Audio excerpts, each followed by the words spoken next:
شیخ الاسلام فخر عراق جمال الدین ابو الفرق عبد الرحمن بن علی محمد بن علی بن عبداللہ بن عبداللہ بن احمد بن محمد بن جعفر بن عبداللہ بن قاسم بن محمد عبداللہ بن فقی عبد الرحمن بن فقی قاسم بن محمد بن خلیفہ رسول سیدنا صدیق اکبر رضی اللہ تعالیٰ عنہ اپنی کتاب بستان الواعظین میں لکھتے ہیں کہ بعض علماء متقدمین تابعین سے اور تابعین صحابہ کرام رضوان اللہ تعالی اجمعین سے روایت کرتے ہیں کہ جہنم پر 7 پل ہیں، 7 ایک پل نہیں ہے کہ بس آؤ گزر جاؤ، بولا اس میں 7 پل ہیں۔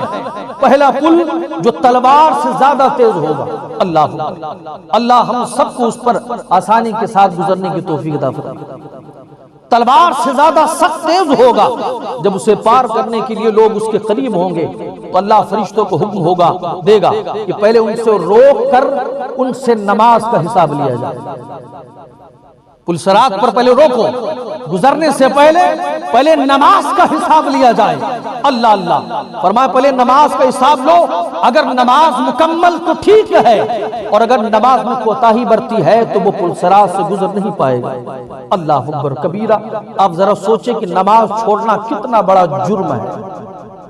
ہم نے اس کو بہت ہلکے میں لے لیا، بہت تقریریں آپ سن لیے، بہت خطاب آپ نے سماعت کر لیا، بہت حدیثیں سن لیا ہیں۔ کم سے کم اتنا دھیان رکھیں کہ قرآن اللہ کی کتاب، جس کتاب میں کوئی شک کی گنجائش نہیں، فرمایا جس نے قرآن کو سمجھ لیا ہے، سمجھ لو اس کو اور کسی کتاب کو پڑھنے کی ضرورت نہیں ہے، وہ اس کے لیے ہدایت کا راستہ ہے۔ فرمایا خود قرآن کے اندر 700 جگہوں پر اللہ نے نماز کا ذکر فرمایا، 1-2 جگہوں پر نہیں، 700 جگہوں پر نماز کا ذکر فرمایا ہے۔ اور حضرت علامہ ذہبی اپنی کتاب الکبائر میں ایک حدیث نقل فرماتے ہیں، حضور سرور کائنات صلی اللہ علیہ وسلم نے فرمایا کہ جہنم میں ایک وادی ہے جس میں صرف سانپ ہیں، حضور فرماتے ہیں، اور سانپ کی موٹائی اونٹ کے گردن کی طرح وہ موٹا ہوگا، اور نماز نہ پڑھنے والوں کو ڈسے گا، اور اس کا زہر اس آدمی کے بدن میں 70 سال تک کھولتا رہے گا۔ اللہ 70 سال تک کھولتا رہے گا، اور اس کے جسم کے ایک بوٹیاں پیلی پڑ جائیں گی۔ اللہ حضور فرماتے ہیں اب بتاؤ اتنے بڑے بڑے عذاب ہیں، مگر پھر بھی ہمارا دل نہیں پگھلتا کہ ہم کتنی نمازیں ہم نے ترک کر دی، چھوڑ دی ہیں۔ اللہ ہم سب کو نماز پڑھنے کی توفیق عطا فرمائے۔ بات لمبی کرنے سے بات لمبی ہو جاتی ہے، اور آگے سنیں دوسرا پل، اللہ رب العزت ہم سب کو نیکیاں کرنے کی توفیق عطا فرمائے۔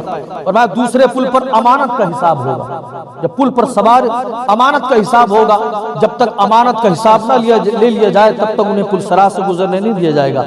ان لوگوں کی خیر نہیں ہے کہ جو لوگ مدرسے کے نام پر پیسہ کھا جاتے ہیں، مدرسے، ان لوگوں کی خیر نہیں ہے جو مسجد کا پیسہ مسجد کے نام پر کھا جاتے ہیں، ان لوگوں کی خیر نہیں جن کے پاس پیسہ امانتاً رکھا ہو اس پیسے کو خرچ کر ڈالتے ہیں، ان لوگوں کی بھی خیر نہیں ہوتی ہے کہ جو کسی کی کسی چیز میں، چاہے وہ زمین ہو کہ سونا ہو کہ چاندی ہو کہ پیسہ ہو کہ اس کے راز ہو کہ اس کا موبائل ہو، یہاں تک کہ اس کے خط ہو، کسی چیز میں اگر کسی امانت میں خیانت کیا ہے ان تمام لوگوں کی خیر نہیں ہے۔ اللہ کے نبی صلی اللہ علیہ وآلہ وسلم ارشاد فرماتے ہیں، وہ لوگ بھی غور سے سنیں، بہت سے ایسے لوگ ہیں ہم نے دیکھا جو امانت میں خیانت کرتے ہیں۔ اللہ کے نبی فرماتے قیامت کے میدان میں امانت میں خیانت کرنے والوں کو لایا جائے گا، حکم ہوگا جو تو نے امانتیں ضائع کی ہیں اس کو ادا کر، اس کو دے۔ وہ کہے گا الہی اب یہاں میں کہاں امانت دوں گا پروردگار، وہ تو دنیا میں ضائع ہو گئی ہیں۔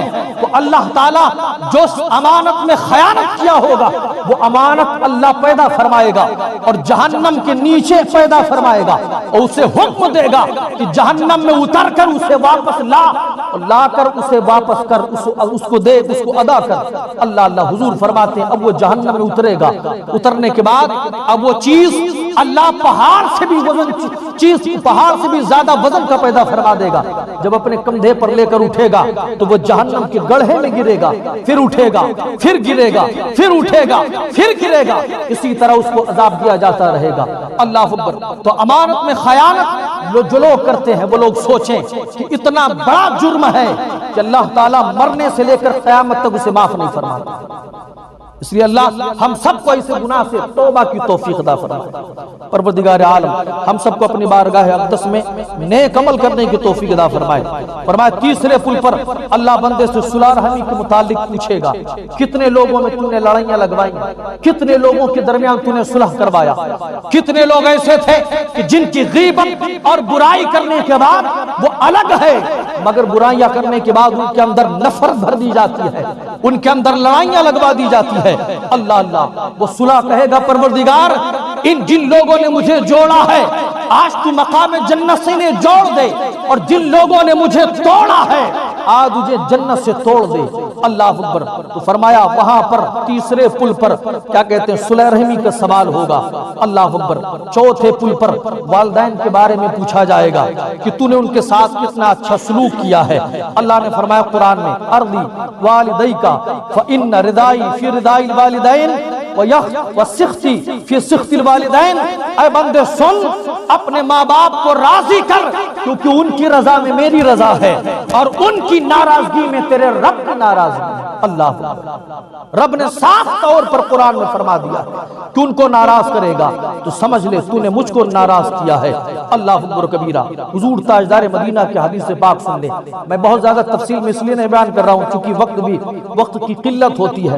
میرے آقا صلی اللہ علیہ وسلم فرماتے ہیں اگر کوئی بندہ قیامت کے دن 1000 صدیقوں کے عمل کے مطابق اپنے عمل لے کر آئے تو اللہ اس پر رحمت کی نظر نہیں ڈالے گا اگر اس نے اپنے والدین کی نافرمانیاں کی ہوں۔ اللہ صدیق کے عمل بہت عظیم ہوتے ہیں۔ رب کے محبوب فرماتے صدیقوں جیسا عمل لے کر آئے پھر بھی اللہ اس کے عمل پر نظر نہیں کرے گا اگر انہوں نے اپنی والدہ یا اپنے والد کو ستایا ہے، ان کی نافرمانی کی۔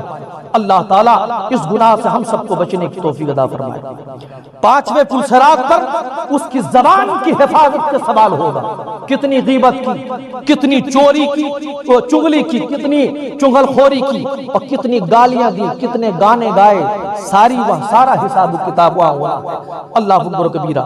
فرمایا میرے آقا فرماتے ہیں جس نے دنیا میں جھوٹی گواہی دی یا کسی کی طرف سے جھوٹی گواہی دے کر اسے بچایا تو فرمایا کل قیامت کے میدان میں ہر لفظ کے برابر جہنم کی زنجیروں میں جکڑا جائے گا۔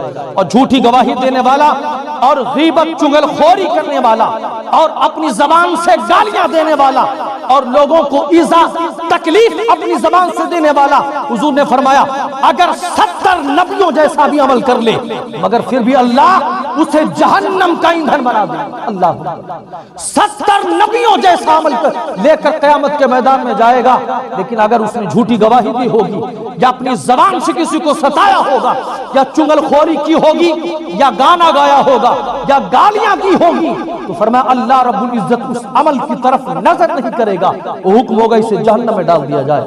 اللہ اکبر کبیرہ۔ چھٹے پل صراط پر مہمانوں اور پڑوسیوں کے بارے میں سوال ہوگا کہ دین و دنیا کے اعتبار سے تو نے اپنے پڑوسیوں کا کتنا خیال کیا، مہمانوں کی تو نے عزت کی یا پھر مہمان آئے تو تیری پیشانی پر بل پڑ گئے۔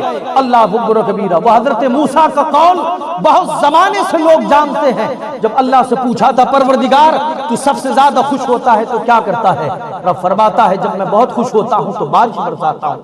کہا مولا جب اور خوش ہوتا ہے تو کیا کرتا ہے؟ کہا جب اور خوش ہوتا ہوں تو میں بیٹیاں پیدا کرتا ہوں۔ کہا مولا جب اور خوش ہوتا ہے تو کیا کرتا ہے؟ کہا اے موسیٰ جب میں بہت خوش ہوتا ہوں تو اپنے بندوں کے گھر مہمان کو بھیجا کرتا ہوں۔ سبحان اللہ، ایمان کو بھیجا کرتا ہوں۔ حضور سید کائنات فرماتے ہیں الضیف اذا دخل بیت المؤمن، مہمان جب کسی مسلمان کے گھر داخل ہوتا ہے دخلت معه الف برکت و الف رحمت، تو اس کے ساتھ 1000 رحمتیں اور برکتیں داخل ہوتی ہیں۔ اللہ اللہ وہ فرمایا وَيَكْتُبُ اللَّهُ تَعَالَى لِصَاحِبِ الْمَنزِلِ بِكُلِّ لُقْمَةٍ يَأْكُلُهَا الضَّيْفُ حَجَّةً وَعُمْرَةً، فرمایا اللہ مہمان کے ہر لقمے کے بدلے میزبان کے لیے حج اور عمرے کا ثواب عطا فرماتا ہے۔ اتنا بڑا ثواب ہے مگر ہماری پیشانیوں پہ سلوٹیں پڑ جاتی ہیں۔ اللہ تعالیٰ ان تمام نیکیوں پر ہم سب کو عمل کرنے کی توفیق عطا فرمائے. اور جو لوگ فرمائے حضور نے جو رسول کی سنت پر عمل کرتا رہا, جو اچھے عمل کرتا رہا زندگی میں, اپنے پڑوسیوں کا خیال کرتا رہا ہر اعتبار سے, چاہے وہ دین کے اعتبار سے ہو یا دنیا کے اعتبار سے ہو, میرے آقا فرماتے ہیں چاہے وہ مرد ہو یا عورت, کل قیامت کے دن اللہ اسے وہ مقام عطا فرمائے گا کہ وہ 70 پڑوسیوں کی شفاعت کر کے اپنے ساتھ جنت الفردوس میں لے کر جائے. اتنا بڑا مقام ہے. اللہ اکبر. آخری بات سننے, 7ویں پلسرات پر سچائی کے بارے میں سوال ہوگا کہ تو نے کتنا جھوٹ بولا, کہاں کہاں جھوٹ بولا, کہاں کہاں جھوٹ بول کر تو نے پیسہ کمایا, کتنے جھوٹ بول کر تو نے اپنی زندگی کو کاٹا, اپنی زندگی چلائی, کتنے جھوٹ بول کر اور فراڈ کر کے لوگوں سے پیسے لوٹتے رہا, اور کہاں کہاں جھوٹ بولا ہے. اللہ اکبر و کبیرہ. حدیث پاک میں آتا ہے جب کوئی مسلمان بغیر عذر شرعی کی جھوٹ بولتا ہے تو اس کے منہ سے ایسی بدبو نکلتی ہے کہ جو عرش تک پہنچتی ہے, اور عرش کے اٹھانے والے فرشتے اس پر لعنت بھیجتے ہیں, اور جب وہ لعنت بھیجتے ہیں تو اس پر 80,000 فرشتے لعنت بھیجتے ہیں. اور حضور فرماتے ہیں ایک جھوٹ پر اللہ اس کے نامہ اعمال میں 80 گناہ کو لکھتا ہے. اللہ, اس لیے جھوٹ ایسا برا فعل و گناہ ہے کہ ایک جھوٹ بولو گے تمہارے نامہ اعمال پر 80 گناہ لکھا جاتا ہے. اس لیے میرے عزیزو, میرے بھائیو, پلسرات عبور کرنا, پار کرنا اتنا آسان نہیں ہے. اس لیے ان تمام مصیبتوں سے اللہ ہم سب کو بچائے, اور تمام